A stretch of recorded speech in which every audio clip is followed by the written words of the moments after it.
To my YouTube channel. ഇന്ന് August 15 രാവിലെ മുതലേ നല്ല മഴയാണ്.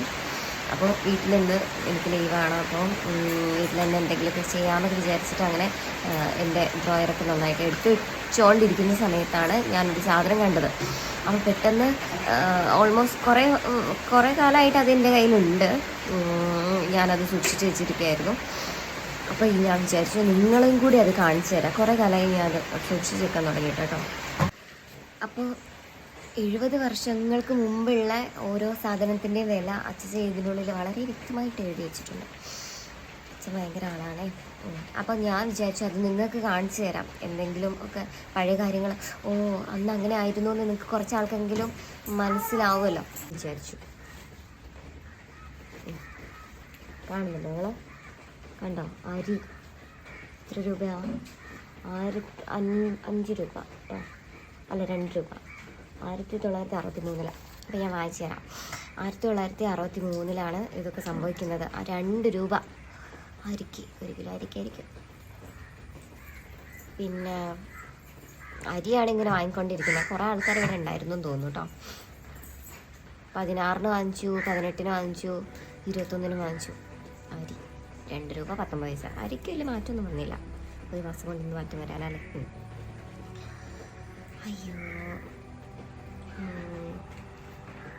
പഞ്ചസാര, ചായക്കുള്ള പഞ്ചസാര വാങ്ങി 1 രൂപ, 1 രൂപയ്ക്ക്. പച്ചമീൻ വാങ്ങി 50 പൈസ.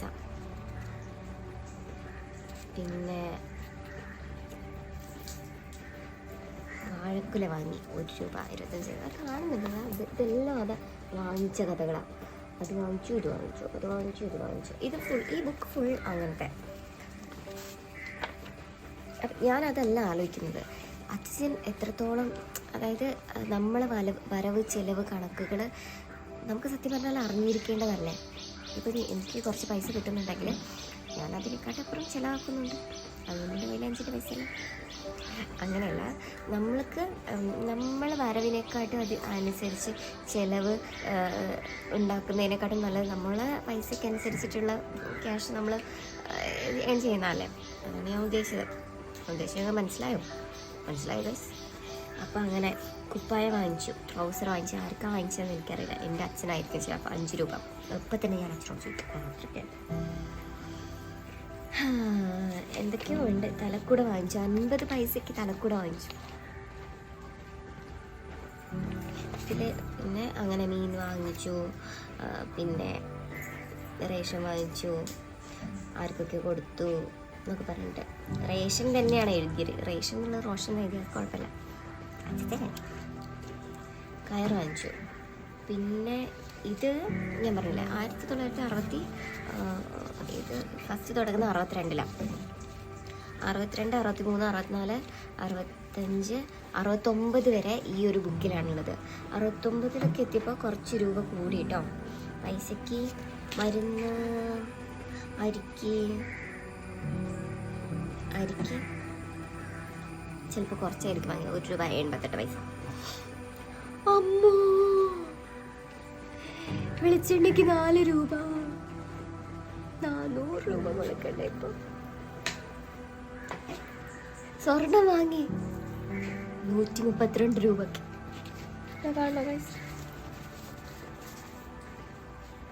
സ്വർണം വാങ്ങിച്ച് 132 രൂപ. അന്നെങ്ങാൻ ജനിച്ചാൽ മതിയായിരുന്നു. എനിക്ക് അതാണ് ഇപ്പോൾ ആലോചിക്കാനുള്ളത്. പിന്നെ ഓരോരുത്തർക്ക് കൊടുത്ത കണക്കുകളൊക്കെ ഉണ്ട്. അവർ കൊടുത്തു, ഈ കുപ്പായം വാങ്ങിച്ചു, അങ്ങനെ വാങ്ങിച്ചു. പിന്നെന്താ, കൂലി കൊടുത്തു. ഞങ്ങൾക്ക് ഇങ്ങനെ കാളയൊക്കെ ഉണ്ടായിരുന്നു കേട്ടോ. ഉണ്ടായിരുന്നു എന്ന് അച്ഛൻ പറയുന്നുണ്ടായിരുന്നു, എനിക്കറിയില്ല. പിന്നെ ഞങ്ങൾക്ക് അച്ഛൻ്റെ പെങ്ങന്മാരൊക്കെ ഉണ്ട്, അപ്പച്ചിമാർക്കൊക്കെ വാങ്ങിക്കൊടുത്തതും അതിൻ്റെയൊക്കെ കണക്കൊക്കെ ഇതിലുണ്ട്. അങ്ങനെയൊക്കെയാണ് ഉള്ളത്. അപ്പോൾ എനിക്ക് നിങ്ങളോട് പറയാനുള്ളത് എന്താണെന്ന് വെച്ചാൽ, ഇത് ഒരു നല്ലൊരു, അതായത് നമുക്ക് എഴുതി വെക്കാം. ഇത് എത്ര വർഷം മുമ്പുള്ളതാണ് അല്ലേ? എൻ്റെ ജാനിക്കും എല്ലാവർക്കും ഒക്കെ കാണിച്ചു കൊടുക്കാനും തന്നെ. ഇപ്പം അതിനുള്ളിൽ കുറച്ച് പേപ്പേഴ്സ്.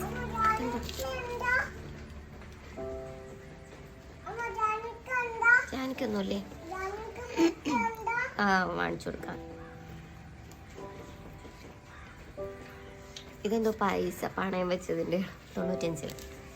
ഇത് വേറൊരു കണ്ടോ, ഇതെന്താ പറയുക, ഉദവിയൽ കാണുന്നുണ്ടോ?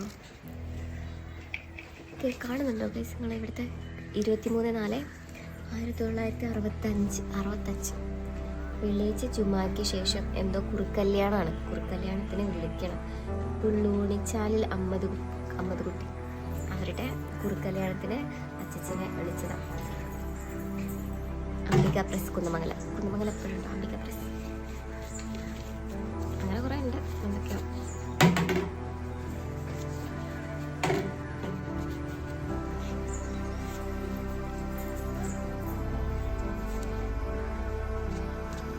അപ്പം അങ്ങനെയൊക്കെയാണ് കഥകൾ. എനിക്ക് നിങ്ങളോടിത് കാണിക്കണം എന്ന് ഭയങ്കര ആഗ്രഹം. അതായത് പഴയുള്ള കാലത്ത് നമ്മൾ എത്രത്തോളം എമൗണ്ട് ചിലവാക്കിയിട്ടുണ്ടായിരുന്നു. പക്ഷെ അന്നത്തെ കാലത്ത് അതൊരു വലിയൊരു എമൗണ്ട് തന്നെയാണ് അല്ലേ? ഇപ്പോൾ 10 രൂപ കിട്ടിയിട്ടുണ്ടെങ്കിൽ 10 രൂപയ്ക്ക് 2 രൂപയ്ക്ക് അരി വാങ്ങിച്ചു, ബാക്കി 8 രൂപയല്ലേ ഉള്ളൂ ഒരു മാസം ചിലവഴിക്കാം. അങ്ങനെയൊക്കെ ഞങ്ങൾക്കൊരു ഹോട്ടലൊക്കെ ഉണ്ടായിരുന്നു അച്ഛൻ്റെ കാലത്ത്. ഇപ്പം അതൊന്നുമില്ല. അപ്പോൾ അതേ ഉള്ളൂ. അപ്പോൾ എനിക്ക് നിങ്ങളോട് അതാണ് പറയാനുള്ളത്. ഇത്രയും പറയാനുള്ളത്. മിസ്റ്ററി അല്ല, ട്രഷറാണിത്. ട്രഷർ